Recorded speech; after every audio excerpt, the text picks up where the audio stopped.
Hello，大家好。最近我去咗大埔小白鷺金露湖中菜廳度食晚飯。嚟呢度地方係比較夾線，交通如果你係大埔墟火車站係有小巴嚟到度附近，但行到餐廳都要一啲時間。選擇由大埔墟火車站坐的士去，車程大概7至10分鐘，車費大概港幣35蚊度。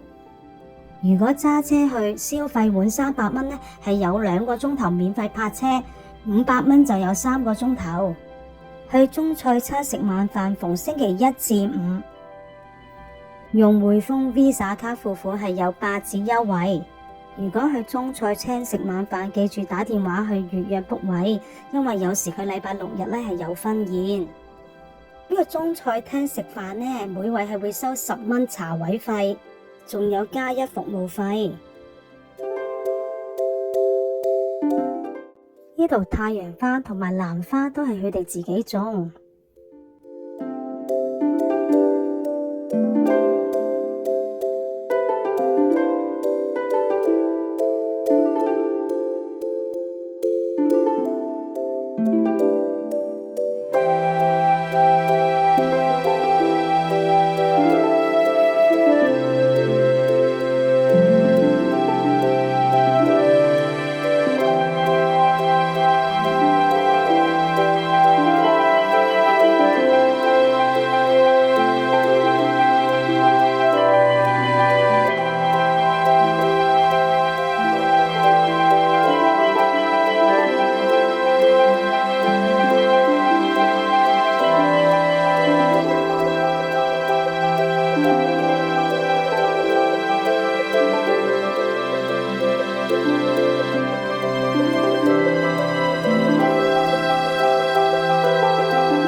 當紅脆皮雞，皮脆肉嫩。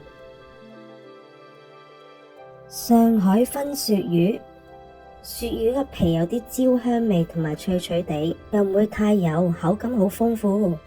薑蔥焗生蠔，生蠔好大隻同埋好有蠔嘅鮮味。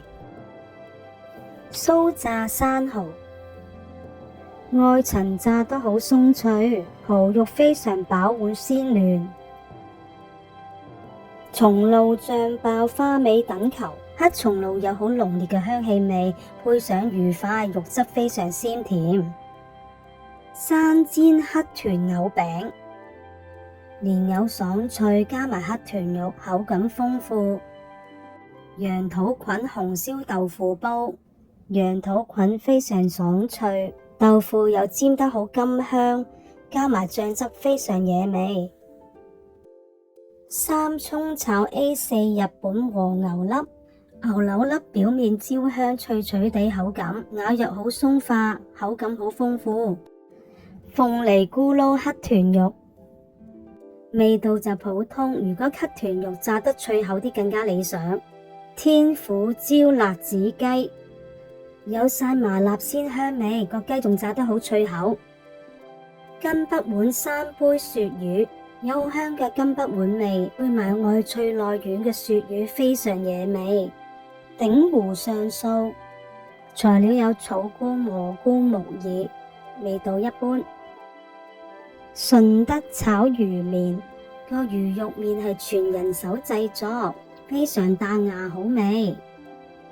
芝麻卷，芝麻卷有好香嘅濃郁芝麻味，口感非常煙韌，味道唔錯。